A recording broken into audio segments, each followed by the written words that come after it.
ओम नमः शिवाय। आप सभी का शिव पुराण के इस कथा श्रवण में हार्दिक स्वागत है, अभिनंदन है। सभी को सादर प्रणाम। जैसे कि आपको विदित है, हम शिव पुराण शिववाणी का जो कथा श्रवण कर रहे हैं वो नियमित रूप से हम अध्याय दर अध्याय करते हैं। आज हम उसी क्रम में आगे बढ़ते हुए वायवीय संहिता के अंतर्गत जो 30वां अध्याय है उससे आज की कथा का प्रारंभ करेंगे। 30वां अध्याय है, उसका शीर्षक है ऋषियों के प्रश्न का उत्तर देते हुए वायुदेव के द्वारा शिव के स्वतंत्र एवं सर्वानुग्राहक स्वरूप का प्रतिपादन।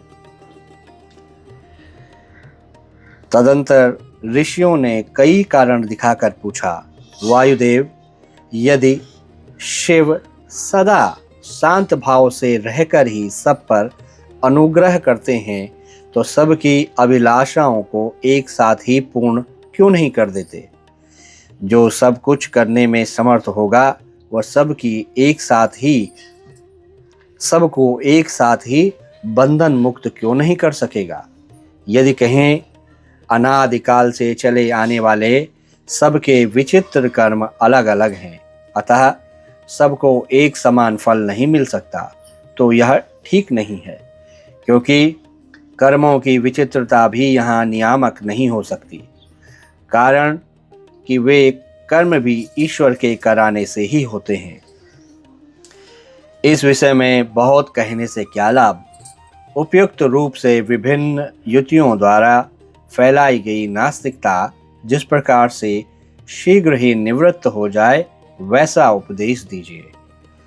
वायु देवता ने कहा, ब्राह्मणों, आप लोगों ने युक्तियों से प्रेरित होकर जो संशय उपस्थित किया है वह उचित ही है, क्योंकि किसी बात को जानने की इच्छा अथवा तत्व ज्ञान के लिए उठाया गया प्रश्न साधु बुद्धि वाले पुरुषों में नास्तिकता का उत्पादन नहीं कर सकता। मैं इस विषय में ऐसा प्रमाण प्रस्तुत करूंगा जो सत्पुरुषों के मोह को दूर करने वाला है। असत पुरुषों का जो अन्यथा भाव होता है उसमें प्रभु शिव की कृपा का अभाव ही कारण है। परिपूर्ण परमात्मा शिव के परम अनुग्रह के बिना कुछ भी कर्तव्य नहीं है, ऐसा निश्चय किया गया है। परानुग्रह कर्म में स्वभाव ही पर्याप्त है या पूर्णतः समर्थ है, अन्यथा निस्वभाव पुरुष किसी पर भी अनुग्रह नहीं कर सकता। पशु और पाश रूप सारा जगत ही पर कहा गया है, वह अनुग्रह का पात्र है। पर को अनुग्रहित करने के लिए पति की आज्ञा का समन्वय आवश्यक है। पति आज्ञा देने वाला है, वही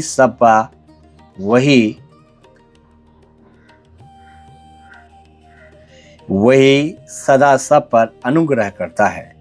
उस अनुग्रह के लिए ही आज्ञा रूप अर्थ को स्वीकार करने पर शिव पद परतंत्र कैसे कहे जा सकते हैं? अनुग्रह की अपेक्षा न रखकर कोई भी अनुग्रह सिद्ध नहीं हो सकता। अतः स्वतंत्र शब्द के अर्थ की अपेक्षा न रखना ही अनुग्रह का लक्षण है। जो अनुग्रह है वह परतंत्र माना जाता है, क्योंकि पति के अनुग्रह के बिना उसे भोग और मोक्ष की प्राप्ति नहीं होती। जो मूर्त्यात्मा है वे भी अनुग्रह के पात्र हैं, क्योंकि उनमें भी शिव की आज्ञा की निवृत्ति नहीं होती। वे भी शिव की आज्ञा के बाहर नहीं हैं। यहाँ कोई भी ऐसी वस्तु नहीं है जो शिव की आज्ञा के अधीन न हो, चाहे वो सगुण हो या साकार हो, या सकल होने पर भी जिसके द्वारा हमें निष्कल निर्गुण या निराकार शिव की प्राप्त होती है, उस मूर्ति या लिंग के रूप में साक्षात शिव ही विराज रहे हैं। वह शिव की मूर्ति है। यह बात तो उपचार से कही जाती है। जो साक्षात निष्कल तथा परम कारण रूप शिव हैं, वे किसी के द्वारा भी साकार अनुभव से उपलक्षित नहीं होते।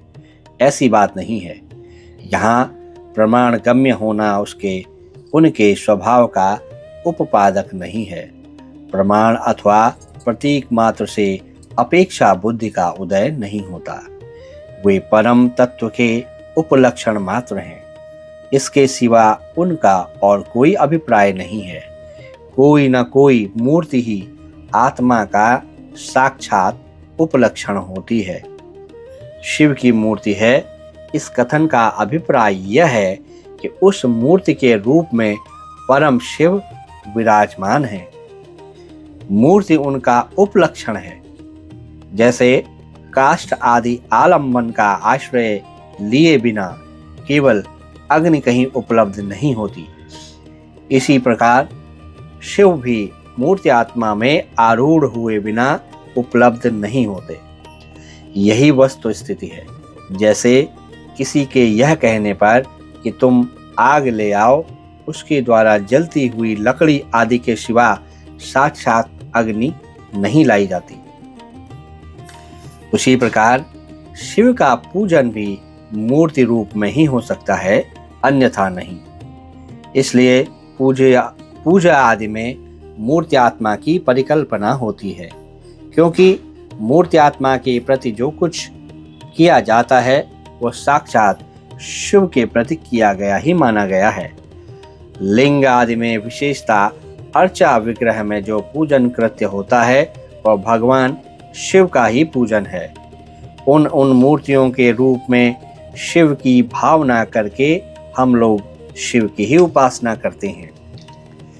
जैसे परमेष्टि शिव मूर्ति आत्मा पर अनुग्रह करते हैं, उसी प्रकार मूर्ति आत्मा में स्थित शिव हम पशुओं पर अनुग्रह करते हैं। परमेश्वरी शिव ने लोकों पर अनुग्रह करने के लिए जो परमेष्टि शिव ने लोकों पर अनुग्रह करने के लिए ही सदाशिव आदि संपूर्ण मूर्ति आत्माओं को अधिष्ठित अपनी आज्ञा में रखकर अनुग्रहित किया है। भगवान शिव सब पर अनुग्रह ही करते हैं, किसी का निग्रह नहीं करते, क्योंकि निग्रह करने वाले लोगों में जो दोष होते हैं वे शिव में असंभव है।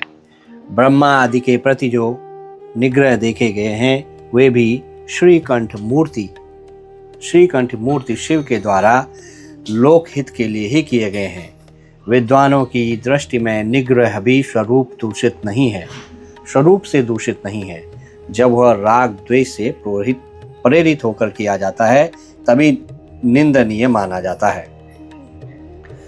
इसलिए दंडनीय अपराधियों को राजाओं की ओर से मिले हुए दंड की प्रशंसा की जाती है।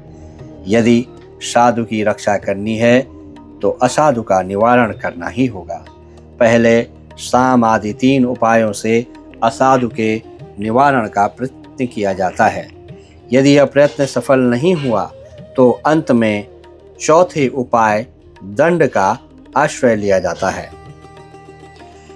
यह दंडांत अनुशासन लोकहित के लिए ही किया जाना चाहिए। यही उसके औचित्य को परिलक्षित कराता है। यदि अनुशासन इसके विपरीत हो तो उसे अहित कर कहते हैं। जो सदा हित में ही लगे रहने वाले हैं उन्हें ईश्वर का दृष्टांत अपने सामने रखना चाहिए, और वो ईश्वर का दृष्टांत है। ईश्वर केवल दुष्टों को ही दंड देते हैं, इसलिए निर्दोष कहे जाते हैं। अतः जो दुष्टों को ही दंड देता है वह उस निग्रह कर्म को लेकर सत्पुरुषों द्वारा लांछित कैसे किया जा सकता है।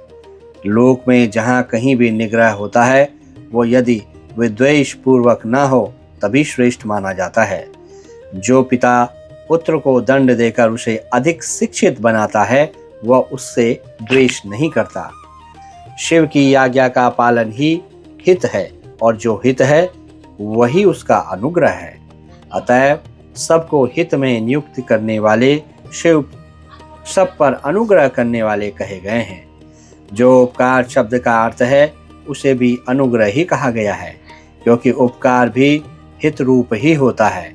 अतः सबका उपकार करने वाले शिव सर्वानुग्राहक हैं। शिव के द्वारा जड़ चेतन सभी सदा हित में ही नियुक्त होते हैं, परंतु सबको जो एक साथ और एक समान हित की उपलब्धि नहीं होती, इसमें उसका स्वभाव ही प्रतिबंधक है। जैसे सूर्य अपनी किरणों द्वारा सभी कमलों को विकास के लिए प्रेरित करते हैं, परंतु वे अपने अपने स्वभाव के अनुसार एक साथ और एक समान विकसित नहीं होते। स्वभाव भी पदार्थों के भावी अर्थ का कारण होता है, किंतु वह नष्ट होते हुए अर्थ को कर्ताओं के लिए सिद्ध नहीं कर सकता।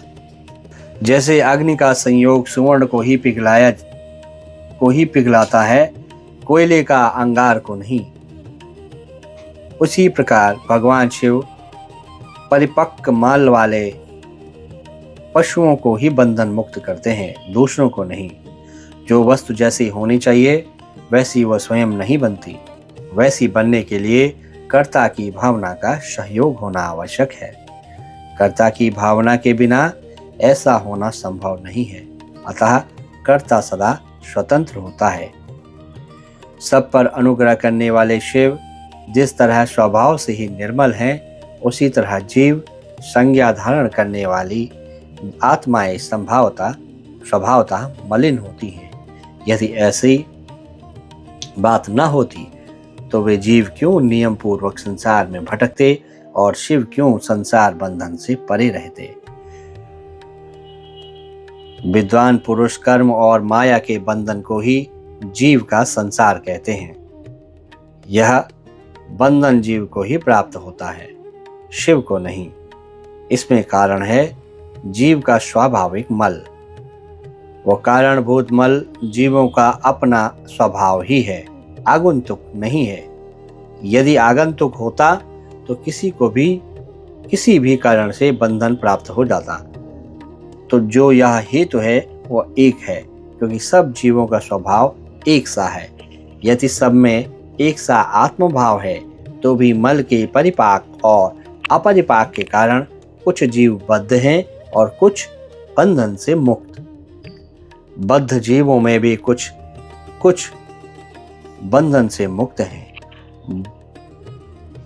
बद्ध जीवों में भी कुछ लोग लय और भोग के अधिकार के अनुसार उत्कृष्ट और निकृष्ट होकर ज्ञान और ऐश्वर्य आदि की विषमता को प्राप्त होते हैं। अर्थात कुछ लोग अधिक ज्ञान और ऐश्वर्य युक्त होते हैं तथा कुछ लोग कम। कोई मूर्ति आत्मा होते हैं और कोई साक्षात शिव के समीप विचरने वाले।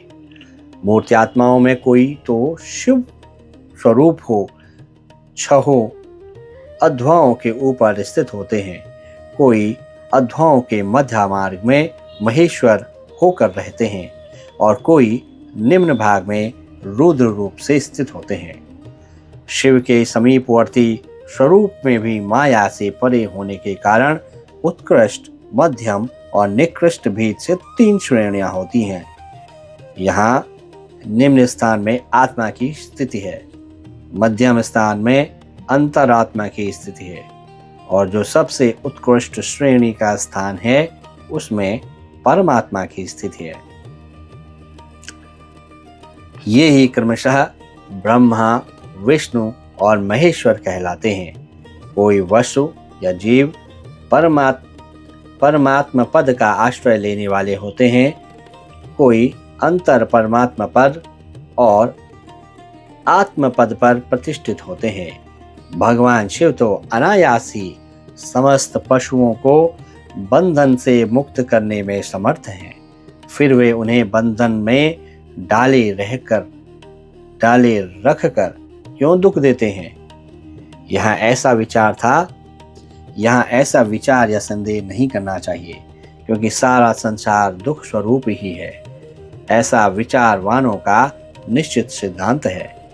जो स्वभावतः दुखमय है वह दुख रहित कैसे हो सकता है। स्वभाव में उलटफेर नहीं हो सकता। वैद्य की दवा से रोग अरोग नहीं होता। वह रोग पीड़ित मनुष्य अपनी दवा से सुखपूर्वक उद्धार कर देता है। वह रोग पीड़ित मनुष्य का अपनी दवा से सुखपूर्वक उद्धार कर देता है। इसी प्रकार जो स्वभावतः मलिन और स्वभाव से ही दुखी है, उन पशुओं को अपनी आज्ञा रूपी औषधि देकर शिव दुख इससे छुड़ा लेते हैं। रोग होने में वैद्य कारण नहीं है, परंतु संसार की उत्पत्ति में शिव कारण है। अतः रोग और वैद्य के दृष्टांत से शिव और संसार के दृष्टांत में समानता नहीं है। इसलिए इसके द्वारा शिव पर दोषारोपण नहीं किया जा सकता। जब दुख स्वभाव सिद्ध है, तब शिव उसके कारण कैसे हो सकते हैं। जीवों में जो स्वाभाविक मल है, वही उन्हें संसार के चक्र में डालता है। संसार का कारणभूत जो मल अचेतन माया आदि है, वो शिव का सानिध्य प्राप्त किए बिना स्वयं चेष्टाशील नहीं हो सकता। जैसे चुंबक मणि लोहे का सानिध्य पाकर ही उपकारक होता है, लोहे को खींचता है। उसी प्रकार शिव भी जड़ माया आदि का सानिध्य पाकर ही उसके उपकारक होते हैं, उसे सचेष्ट बनाते हैं। उनके विद्यमान सानिध्य को अकारण हटाया नहीं जा सकता। अतः जगत के लिए जो अज्ञात हैं, वे शिव ही इसके अधिष्ठाता हैं। शिव के बिना यहाँ कोई प्रवृत्त या चेष्टाशील नहीं होता। उनकी आज्ञा के बिना एक पत्ता भी नहीं हिलता। उनसे प्रेरित होकर ही यह सारा जगत विभिन्न प्रकार की चेष्टाएं करता है। तथापि वे शिव कभी मोहित नहीं होते। उनकी आज्ञा रूपिणी जो शक्ति है, वही सबका नियंत्रण करती है। उसका सब ओर मुख है। उसी ने सदा इस संपूर्ण दृश्य प्रपंच का विस्तार किया है। तथापि उसके दोष से शिव दूषित नहीं होते। जो दुर्बुद्धि मानव मोहवश इसके विपरीत मान्यता रखता है, वो नष्ट हो जाता है। शिव की शक्ति के वैभव से ही संसार चलता है। तथापि इससे शिव दूषित नहीं होते। इसी समय आकाश से शरीर रहित वाणी सुनाई दी, सत्यम ओम अमृतम सौम्यम। इन पदों का यहाँ स्पष्ट उच्चारण हुआ। इसे सुनकर सब लोग बहुत प्रसन्न हुए। उनके समस्त संशयों का निवारण हो गया तथा उन मुनियों ने विस्मित हो प्रभु पवन देव को प्रणाम किया।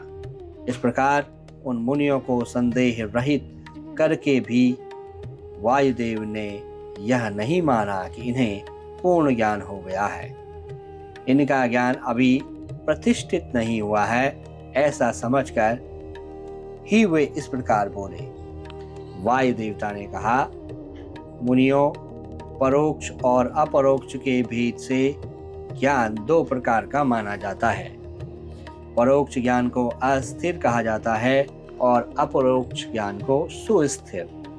युक्तिपूर्ण उपदेश से जो ज्ञान होता है, उसे विद्वान पुरुष परोक्ष कहते हैं। वही श्रेष्ठ अनुष्ठान से अपरोक्ष हो जाएगा। अपरोक्ष ज्ञान के बिना मोक्ष नहीं होता। ऐसा निश्चय करके तुम लोग आलस्य रहित हो, श्रेष्ठ अनुष्ठान की सिद्धि के लिए प्रयत्न करो। भक्तों, इस प्रकार आज की जो कथा श्रवण है उसको यहीं पर समाप्त करते हैं। आज हमने सुना कैसे वायु देवता ने जो ऋषियों के प्रश्न थे उनका उत्तर दिया और शिव के स्वतंत्र एवं सर्वानुगाहक रूढ़ स्वरूप का प्रतिपादन किया। कथा श्रवण है उसको यहीं पर समाप्त करते हैं। कल फिर से नए अध्याय से प्रारंभ करेंगे और भगवान भोलेनाथ की कृपा आप सभी के ऊपर बनी रहे। और आप सभी से निवेदन है कि कथा श्रवण अधिक से अधिक लोगों को आप करवाएं, जिससे आपका पुण्य फल बढ़े। भगवान भोलेनाथ की कृपा आपके ऊपर है। आप शिव भक्ति आपकी पुष्ट हो, यही भगवान से मेरी प्रार्थना है। और इस कथा में अगर आपको श्रवण करने में ये कथा श्रवण आपको अच्छा लग रहा हो तो आप ज़रूर बताएं। और दूसरी बात यह है कि आपसे मेरा निवेदन है कि जैसे मैं पहले भी कह चुका हूँ कि आप ज़रूर उन लोगों को श्रवण करें जो असमर्थ हैं, वो स्वयं नहीं कर सकते। आप ये चैनल जिसमें ये कथा चल रही है इसको सब्सक्राइब करें चाहे ना करें, लेकिन आप ज़रूर उनको कथा सुनाएं। इससे आपका पुण्यफल बढ़ेगा और मेरा अंतोत गत्वा जो मेरा लक्ष्य है वो यही है कि अधिक से अधिक लोग इस कथा को श्रवण करें। शिव पुराण की ये कथा है और भगवान भोलेनाथ की इस कथा का ज़्यादा से ज़्यादा लोग श्रवण करें और लाभ उठाएं। अपने इस लोक और परलोक को और भी अच्छा बनाएं, क्योंकि जो है वही है चराचर जगत में। ओम नमः शिवाय। हर हर महादेव। भगवान भोलेनाथ श्री केदारेश्वर आपके ऊपर कृपा करें। हर हर महादेव।